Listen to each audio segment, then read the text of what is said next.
Homilía para el domingo 25 después de Pentecostés, en el nombre del Padre, y del Hijo, y del Espíritu Santo. Amén. Queridos hermanos, hoy quiero hablarles acerca de la oración que debemos hacer todos los días, de nuestras oraciones diarias. Pero quiero empezar por hablarles del profeta Daniel. Recordemos, y estos son hechos históricos, son cosas que no son cuentos, son cosas que pasaron realmente.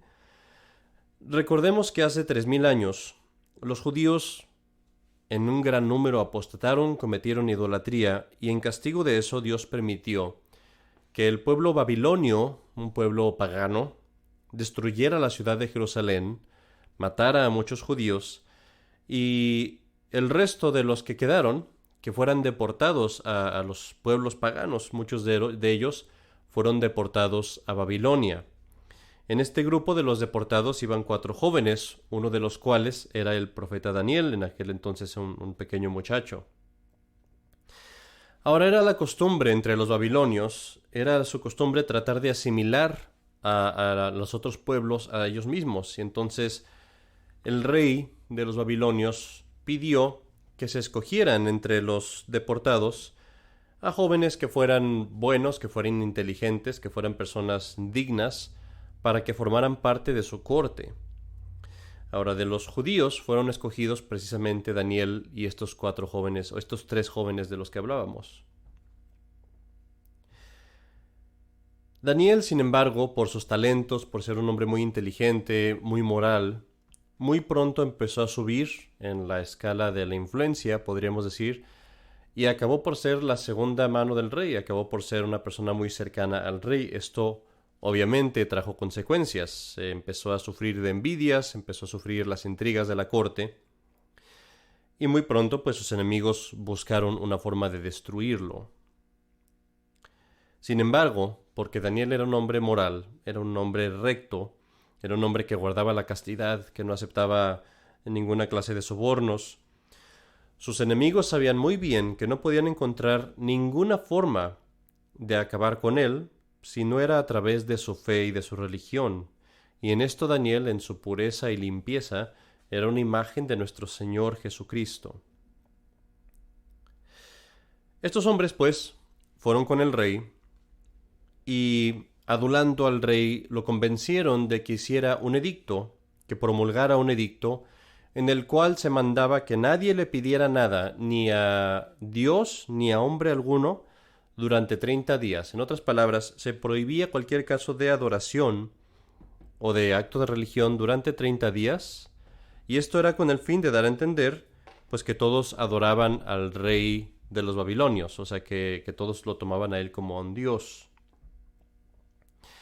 Evidentemente, en cuanto este horrible decreto fue aplicado, la siguiente mañana estos hombres malvados fueron a espiar a Daniel. Y Daniel, como siempre, incluso aunque arriesgaba su vida, se levantó, abrió las ventanas de sus aposentos, que miraban hacia Jerusalén, y se arrodilló para adorar y dar gracias a Dios. Y como estos sátrapas vieron esto, inmediatamente acusaron al rey, acusaron a Daniel delante del rey, y forzando al rey a que lo hiciera, condenaron a Daniel a la fosa de los leones. Ahora el rey obviamente pues accedió a esta condenación, y los guardias llevaron a Daniel a la fosa de los leones, y el rey, al echar esa última mirada a Daniel antes de que lo echaran, le dijo: que tu Dios, al cual tú sirves continuamente, te libre de los leones. Mis queridos amigos, decíamos que queremos hablar de la oración, y particularmente de nuestras oraciones de la mañana, de la noche y de nuestro rosario. Primero que nada, el primer punto del que quiero hablar es que la oración es nuestro deber primordial, es el primer deber que tenemos. Es absolutamente necesaria, necesitamos la oración como necesitamos la comida, y estamos obligados a orar antes que a cualquier otra cosa. ¿Por qué? Nuestro trabajo no es nuestro principal deber, nuestra familia incluso no es nuestra principal deber. Es más, podemos decirlo incluso, llevarlo más allá. Nuestra propia salvación no es nuestro principal deber. Primero que nuestra salvación incluso, nuestro deber es honrar y amar a Dios con todo nuestro corazón, con toda nuestra alma, con toda nuestra mente, con todas nuestras fuerzas. Claro está que al hacer esto nuestra salvación va junto con ello, ¿no? O sea, es una cosa que no se puede separar. Pero primero que nada, nuestra principal prioridad es amar y honrar y servir y glorificar a Dios.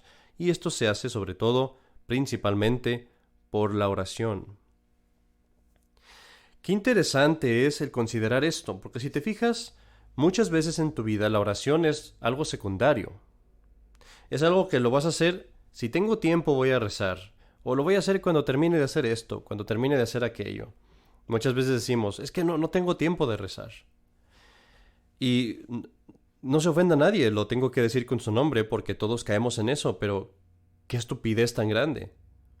Qué estupidez tan grande el dejar al último lo que es lo principal. ¿Cómo puedo dejar yo, cómo puede ser que no tenga tiempo para aquello que es mi principal deber? ¿Cómo puede ser que lo deje a lo último y hacer lo que menos importancia tiene?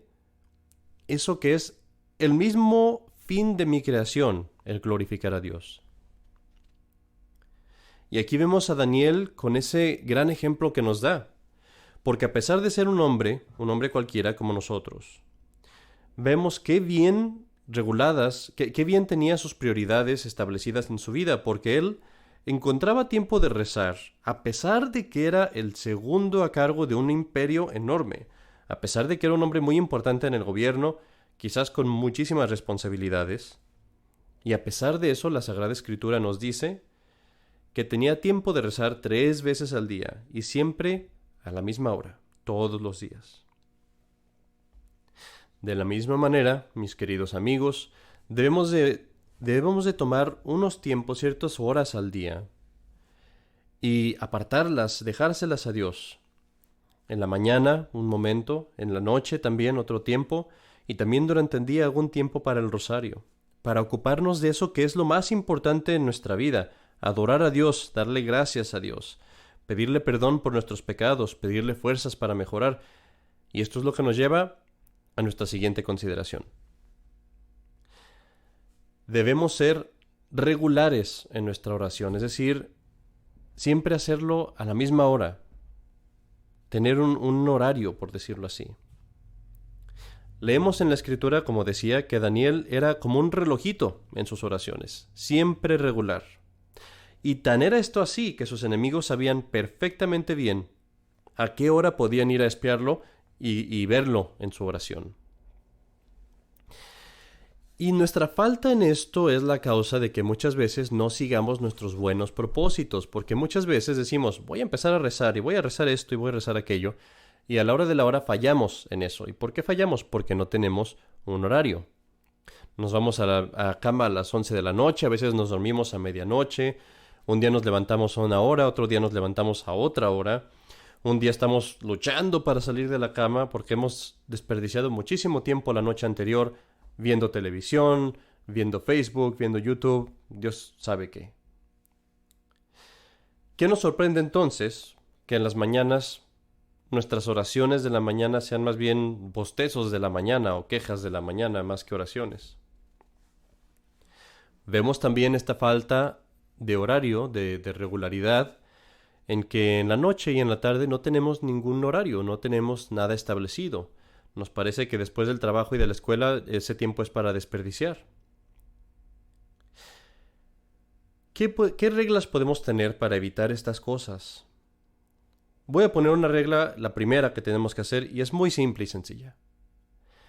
Vete a dormir temprano y despiértate temprano. Esa es la primera regla. Es muy sencilla, pero vas a ver qué diferencia hace en tu vida.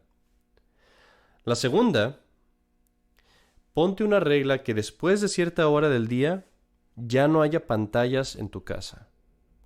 Lo ideal sería que no las hubiera en absoluto, Pero si no puedes llegar a eso, por lo menos dite a ti mismo, después de las 5 de la tarde, después de las 6 de la tarde, después de nuestra cena como familia o incluso antes de la cena de la familia, que ya no haya pantallas, no hay teléfonos, no hay televisión, nada. Y aprovecha ese tiempo y vas a ver qué diferencia hace. Aprovecha ese tiempo para relajarte, para hablar con tu familia, para hacer un poco de lectura espiritual, tal vez tomándose un pequeño té, una bebida o algo, pero prohíbele a tu mente que a partir de ese tiempo se hipnotice con esas pantallas. Esas pantallas que te van a impedir precisamente el ir a la cama a su hora de vida y el hacer tus deberes. Tercer consejo que doy para que mejores la regularidad en tu oración. Establece un tiempo específico para el rosario. Tal vez después de la cena, tal vez antes de la cena, tal vez un poco antes de ir a cama. Y aquí, que el hombre de la familia tome la responsabilidad. Que sea valiente y que vaya y agarre a todos sus hijos y los arrodille a rezar.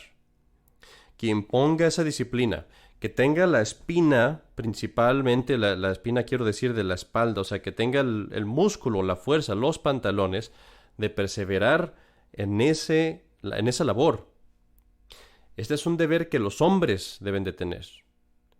Y créanme que aquí es donde se ven cuántas agallas tiene uno en realidad. Cuando uno persevera diariamente en el rosario y cuando el hombre de la casa está dispuesto a emprender esa batalla diaria de traer a toda la familia a que recen.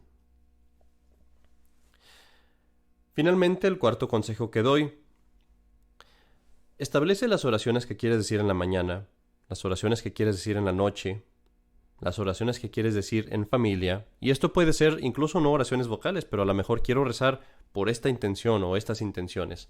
Y ya que lo tengas, imprímelo y ponlo en un marco y ponlo en los cuartos de tu casa, en el cuarto de tus hijos, en tu propio cuarto, en la sala tal vez, donde sea más conveniente, pero tenlo ahí porque ayuda mucho más el tener una cosa física que tú la ves todos los días que te recuerda, tienes que rezar. Estos son los consejos que doy para tener más regularidad en la oración. Tratemos ahora de lo que debe ser el espíritu de nuestra oración. Leemos que el profeta Daniel se hincó a rezar y que le daba gracias a Dios y adoraba a Dios. Este hecho de que Daniel se hincara es muy importante porque los judíos no rezaban así. Los judíos se rezaban o parados o sentados. El hincarse, de hecho, es una cosa que es exclusivamente cristiana y es más, diría más bien católica, porque después del protestantismo, los protestantes casi no se hincan, e incluso ahora que vemos el Vaticano II y las herejías del modernismo, los modernistas no se hincan tampoco, es una cosa muy rara, es una cosa que es casi exclusiva de la verdadera religión. Y eso nos indica qué importante es el tener la verdadera postura, la correcta postura, no solamente materialmente, sino incluso espiritualmente. Primero, en cuanto a la postura material, para los niños es muy normal que fallen en esto. O sea, a veces se hincan con una rodilla por aquí, la otra por allá. A veces se hincan, pero la parte de arriba de su cuerpo está derritiéndose en la cama casi. Estas cosas son normales. Pero si a los niños desde pequeños les enseñamos a tener una postura correcta, modesta, decente al menos al rezar, si se los enseñamos desde que son muy niños, cuando ellos crecen es mucho más fácil el rezar con modestia, con decoro. Para los adultos, antes de rezar debemos preguntarnos, ¿con quién voy a hablar? ¿Qué es lo que estoy haciendo? ¿Qué postura tendría yo si ahorita viera delante de mí a Dios Padre, Creador de todas las cosas, a la Santísima Trinidad? ¿Qué postura tendría? Bueno, esa postura es la que debemos tener al rezar. Tu postura corporal es una forma de hablar. Con tu postura corporal estás expresando tu fe. Porque solamente el hecho de tener esa postura corporal es un acto en el que tú estás diciendo, creo en lo que estoy diciendo y creo que verdaderamente estoy hablando con Dios, verdaderamente creo en Dios. Así que la sola postura corporal es un acto de fe. Cuando reces, dale gracias a Dios, adora a Dios. Rezar es un acto de amor. Ama al Señor nuestro Dios, reconócelo como tu dueño, como tu creador, como tu maestro, como tu amo, como tu rey, como tu padre. Haz que cuando despiertes para ti Dios sea todo, que te entregues a Él como su propiedad. Devuélvele el amor por todo el amor que Él te ha dado y que te da todos los días, por todos esos beneficios con los que te baña desde la mañana hasta la noche. Sirve a Dios, porque fuiste hecho para servir a Dios. Voy a hacer una última nota aquí. Quizás tú rezas a veces con tus propias palabras, quizás rezas con tus propios sentimientos y pensamientos, y eso está muy bien.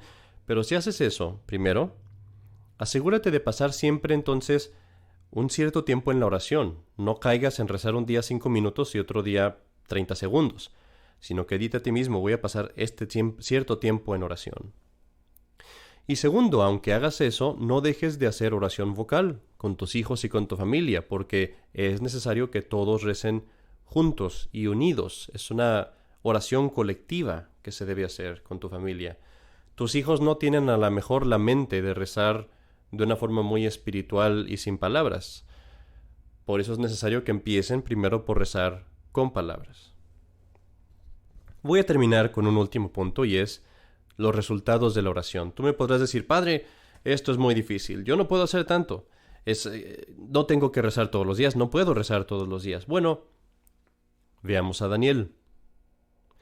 Daniel estaba literalmente arriesgando su vida nada más para rezar. Cualquiera de nosotros hubiera dicho tal vez, ay, si hago eso podría morir, no va a pasar nada si no rezo un mes, o tal vez a lo mejor nomás rezo menos. Pero Daniel oró, rezó incluso, aunque al hacer eso arriesgaba su vida. Qué admirable sería para nosotros ver ahora a un hombre católico en esa situación, que estuviera arriesgando su vida y levantar el pecho y devotamente y con gravedad levantarse y arrodillarse para adorar a Dios junto con su familia 3 veces al día, aunque eso le costara la vida. Qué hermosa foto, qué hermosa imagen sería eso. Pero antes de que temamos por todo esto, antes de que digamos es muy difícil, pues veamos cuáles son los resultados de la oración de Daniel. Al día siguiente, decimos que que lo echaron a la fosa de los leones. Al día siguiente el rey vino a la fosa él solo y se acercó a uno de los hoyos de la fosa, no podía ver quizás, y dijo con voz temblorosa, Daniel, siervo del Dios viviente, ¿te ha librado tu Dios, a quien tú sirves siempre, de los leones? Hay una imagen que me agrada mucho a mí, me gusta mucho, en donde se ve la respuesta de Daniel, así se llama la respuesta de Daniel. Y se ve Daniel, está con las manos detrás y está mirando hacia el sol, está mirando hacia arriba a una ventana que está arriba de él, está mirando hacia donde viene la luz. Y detrás de él, Daniel está cubierto por la luz, obviamente, y detrás de él están todos los leones agazapados, humillados y mansos por el poder de Dios. Y casi puede uno escuchar a Daniel decir la respuesta que le dijo al rey. Mi Dios ha enviado a su ángel y ha cerrado las bocas de los leones y no me han herido. Mis queridos amigos, si rezamos diariamente, si rezamos con devoción, si hacemos de este nuestro primer deber, lo más importante en nuestro día, no podemos dudar que Dios va a hacer por nosotros lo que más nos convenga. Algún día nos va a librar de los leones, quizás a veces nos permita sufrir, pero va a ser para su mayor gloria y la salvación de nuestras almas. Hagamos pues una resolución de a partir de hoy poner en práctica estas cosas que se mencionan en este sermón, empezar por allí, poco a poco, un paso a la vez, hasta que llegamos a perseverar siempre y todos los días en esa oración. Recordemos las palabras de nuestro Señor, porro unum est necessarium, sola una cosa es necesaria, orar. En el nombre del Padre, y del Hijo, y del Espíritu Santo. Amén.